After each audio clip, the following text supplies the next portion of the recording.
So this is the diagram of transcription. In the last video, I have told you some important points and what things take part in transcription. So as you all can see, there is a circle round. It is RNA polymerase enzyme. This enzyme has ability to move. So it moves across the DNA strand, and whenever RNA polymerase is present, there the DNA will uncoil, means the two strands will separate, and at a time only one strand of this will be used.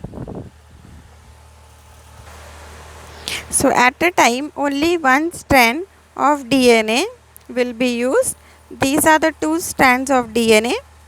Out of this, at a time only one strand will be used for making new mRNA. And these are the sequence of nucleotides A, T, G, C on the DNA. A complementary sequence. Complementary means if there is T, there will be A.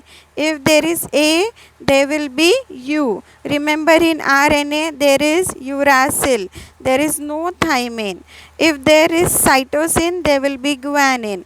If guanine is there, there will be cytosine. Like this, a complementary new sequence of nucleotide is formed, and that is nothing but a new strand of mRNA.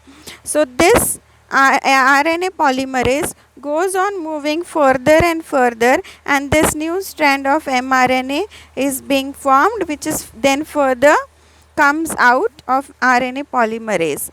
And wherever the mRNA polymerase is there, you can see the DNA two strands have separated, otherwise they coil around each other.